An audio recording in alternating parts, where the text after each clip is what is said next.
رمضان رمضان رمضان يا حبيب رمضان. الحمد لله رب العالمين والصلاة والسلام على نبينا محمد وعلى آله وصحبه وسلم اللهم تسليما كثيرا وبعد. All praise due to Allah and His praise and blessings and peace be upon our Prophet Muhammad sallallahu alayhi wa alihi wasallam, his family, his companions, and his followers until the day of judgment. I bear witness that Allah is the only one worthy of worship and Muhammad sallallahu alayhi wasallam his last and final messenger. We've been talking about the things that Ramadan should inspire us to change in our life. And one of the common acts of worship that we do during the month of Ramadan is a dua. And I hope that during the month of Ramadan, we start looking at a dua in a different lens, seeing it in a different perspective. A dua is such a great act of worship. Allah subhanahu wa ta'ala used a dua as synonymous to the word ibadah. قال ربكم ادعوني أستجب لكم إن الذين يستكبرون عن عبادتي. Those, Allah subhanahu wa ta'ala said, pray to me. Those who are arrogant to worship me. So He basically used the word dua and the word ibadah, praying, supplicating, and worshipping in the same meaning. وَأَنَّ الْمَسَاجِدَ لِلَّهِ فَلَا تَدْعُ مَعَ اللَّهِ أَحَدًا. The masajid belong to Allah, so do not make dua. It means do not worship other than Allah. When Allah spoke about the Ramadan and the rules of Ramadan, in the midst of these verses, He mentioned, وَإِذَا سَأَلَكَ عِبَادِي عَنِّي فَإِنِّي قَرِيبٌ أُجِيبُ دَعْوَةَ الدَّاعِ إِذَا دَعَانِ. Ya Muhammad, if they ask you about me, I'm near, answering the call. Allah subhanahu wa ta'ala always there to answer our calls. Ajib. Whenever you want to meet someone important, when you want to talk to someone important, you need to reserve a time. You have a limited time with that person.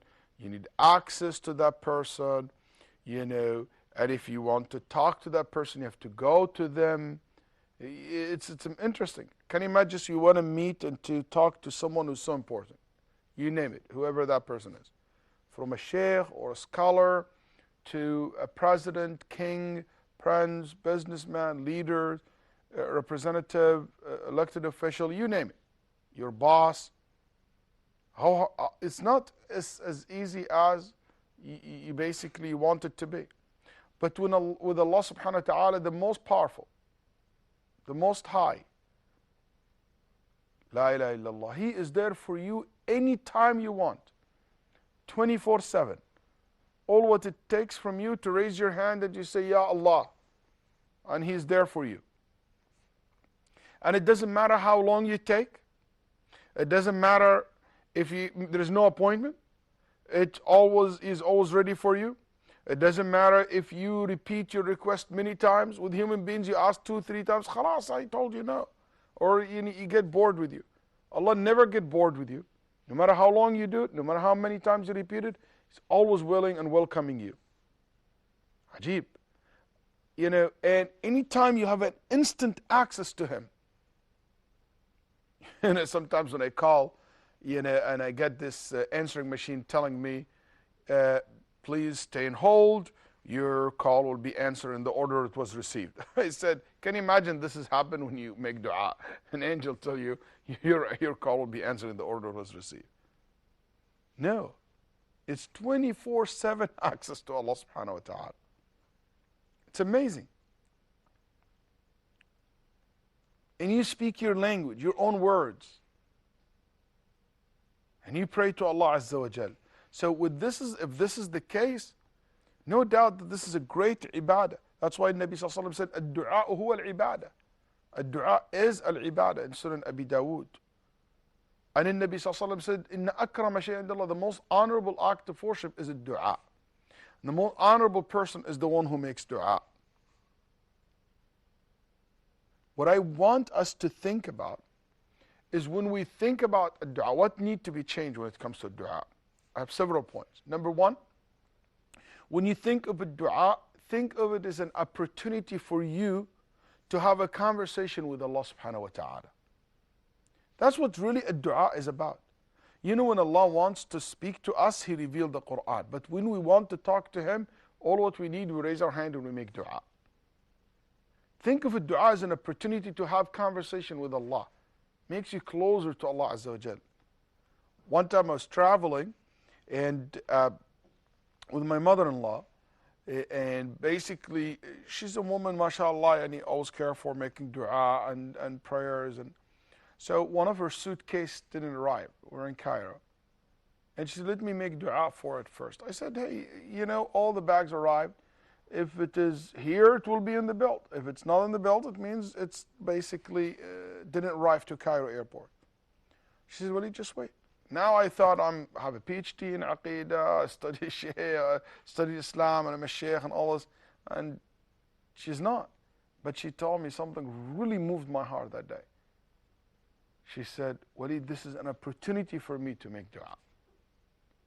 She raised her hand and she made dua to Allah subhanahu wa ta'ala that her bag comes safe. She see this, it's not about the bag. It's not about what you want. It's about that this is an opportunity for you to speak to Allah. Opportunity for you to come closer to Allah. To please Allah subhanahu wa ta'ala with this special act of worship. If we can frame a dua this way, our basically way of looking at dua will be different. That's why Umar radiallahu anh said, إِنِّي لَا أَحْمِلُ هَمَّ الْإِجَابَةِ وَلَكِنِّي أَحْمِلُ هَمَّ الدُّعَاءِ. I don't care about the answering of my dua. What I care about the most is a dua itself, to be able to carry this conversation. Let's have a quick break, and we come back to continue our discussion about what needs to be changed about a dua during the month of Ramadan, inshallah ta'ala. Ramadan, Ramadan, Ramadan, ya Habib, Ramadan. We welcome your month, we all adore, we pray for happiness. During the life of the Prophet ﷺ, Ramadan was the host for the occurrence of important historical events and for great people to rise or pass on, which is knowing the causes of the revelation and relating to those circumstances. So you will look what is asbab al-nuzul, the causes of revelation. So you don't feel like I'm doing a favor to the poor. It is his money. It is something obligatory upon you. And even in the charity, which is volunteer act, when you give it, you should have it framed this way. By nature, we are social creatures. We need someone to socialize with. So Allah created for Adam his spouse. That's why spouse, the best thing of having a spouse is to have a companion. A book, a blessed book we have sent to you. For what purpose? لِيَدَّبَّرُوا آيَاتِهِ, so they will reflect upon the verses.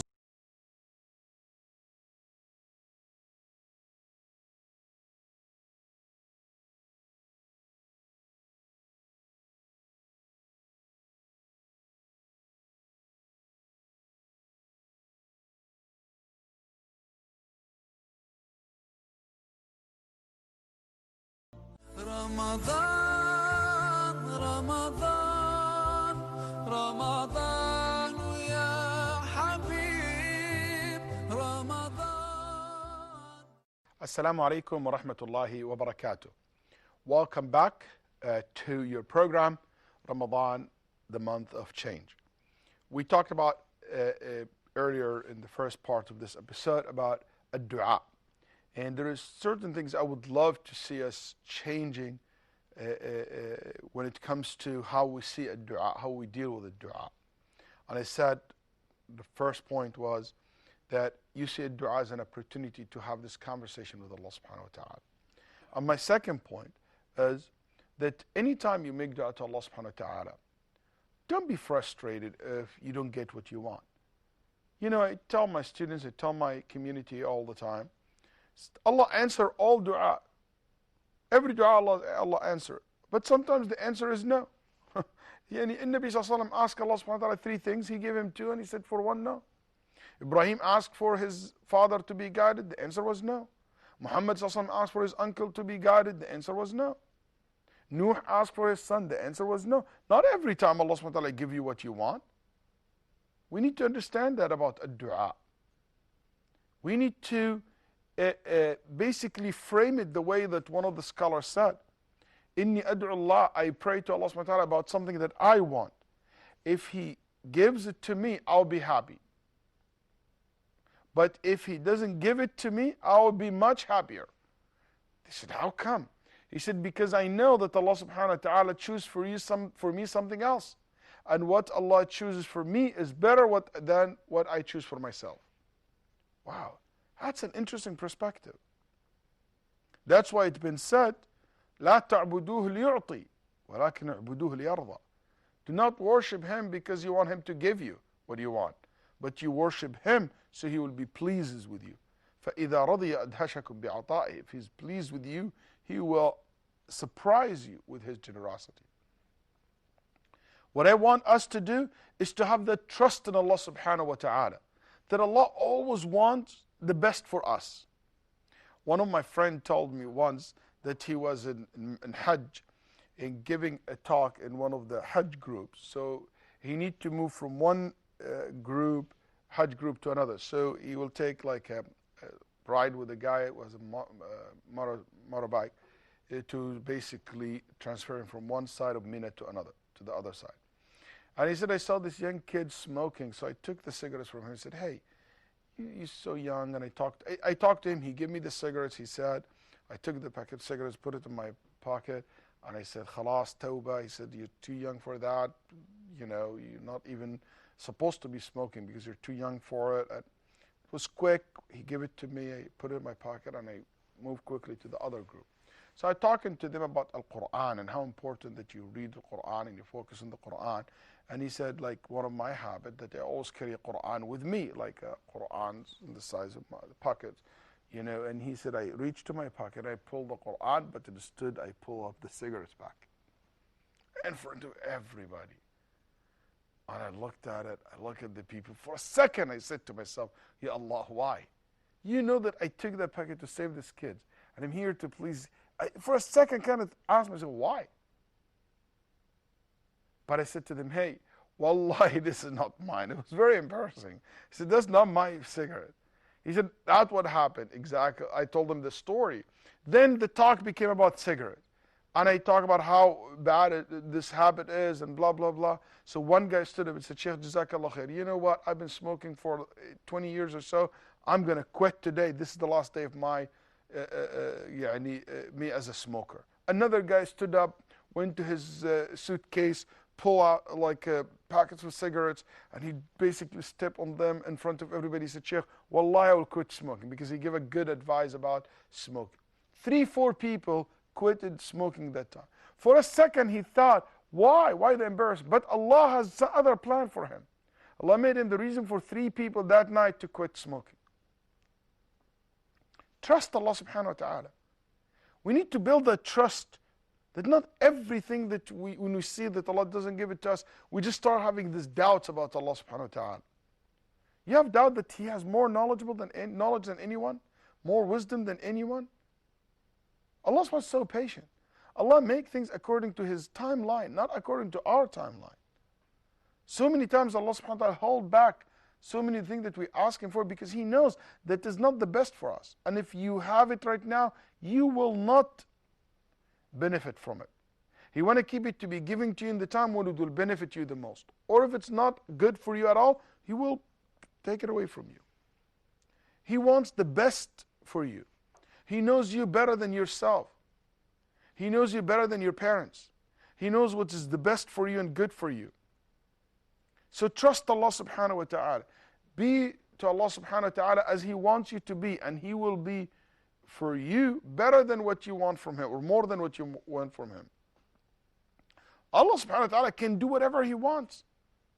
Nuh alayhi salam didn't drown His ship didn't sink in the flood. Ibrahim wasn't burned in the fire. Ismail wasn't slaughtered by the knife. The well did not kill or kill Yunus, Jonah. The sea didn't drown Musa and his people. The Roman soldier could not touch Isa alayhi salam. The kuffar of Quraysh couldn't kill Muhammad sallallahu alayhi wa sallam. When you are with Allah, Allah will be with you. So have that trust in Allah every time you raise your hand. And remember that Allah subhanahu wa ta'ala give you one of three anytime you make dua. He give you what you want on the instantly or delay it, or Allah subhanahu wa ta'ala didn't give it to you, but He give you in return a reward. It's been said in the Day of Judgment, people will say, we wish our dua never was accepted because the reward we see is more beneficial to us in the akhirah than the dunya. And the third one, that Allah subhanahu wa ta'ala save you from something evil and bad was supposed to happen just because of your dua that it wasn't accepted. That's why Rabi'ah said, Subhana man man'uhu ata. Even when He doesn't give you what you ask for, He already gave you something else. I wish that we change that perspective about dua. So our dua will be more powerful. Our yaqeen, our belief in the dua will be much better, inshallah ta'ala. Take advantage of this month to develop these meanings when it comes to dua. That will bring us to the end of this episode. I ask Allah subhanahu wa ta'ala to accept from all of us our good deeds. Wassalamu alaikum wa rahmatullahi wa barakatuh. Ramadan, Ramadan, Ramadan.